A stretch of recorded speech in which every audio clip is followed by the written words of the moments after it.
So one of the minor challenges when you grow year round is that you never really get a rest. You never get a chance to kind of prepare everything in advance of the rush that we go through in March, April and May. And as a result, I tend to get a little bit tired of gardening, a little bit fed up really of constantly sowing seeds and pricking them out and potting them on and watering them and just keeping them alive through the challenges of frosts and all that sort of thing. And I grow a bit weary, and it's a bit like climbing a mountain really. You know, you start off in March in the lowlands and you know it's just really beautiful and everything's coming to life. It's, you know, just the joys of spring.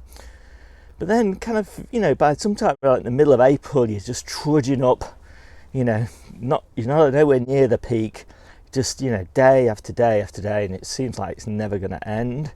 And you're kind of enjoying it still, you know, the challenge of climbing and all that.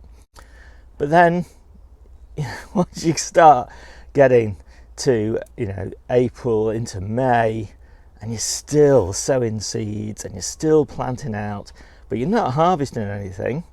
Although, of course, we are harvesting everything, you know, because we're year round, but you're not harvesting any of the summer crops. And you're kind of like, you know, it's this long process that you're kind of working towards this ultimate goal. And then eventually you get to the end of May and everything's planted, all your summer stuff's done, you're at the top of the mountain, you're looking out, surveying everything you've done really, and you're thinking, wow, I am so pleased, I've got to the top, I'm so pleased that now everything's downhill. And it's, you know, it just really is like that.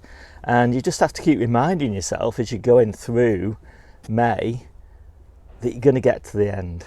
You're going to get to the top of that mountain, you're going to survey all that you've done, you're going to feel great about it, and you're going to enjoy a nice relaxed summer. So that's the way I think about it, you know. And you know, then obviously I have a similar sort of little peak in September, August and September, but it's not so bad. It's not anywhere near as intense as the spring planting. And one of the things that lockdowns taught me really is that when you don't go on holiday in spring, everything is so much easier than it is if you do go on holiday. So in previous years, you know, I was used to always going on holiday at least once a month, all the way through spring.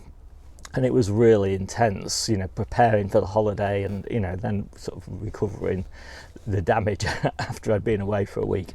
But no, it's not like that, you know, because of lockdown. And so what I've decided to do is I'm going to take my holidays any time but spring, basically. So anyway, just a little parable. My name's Steve. This is the Seaside Kitchen Garden and Allotment channel, and I'll see you soon.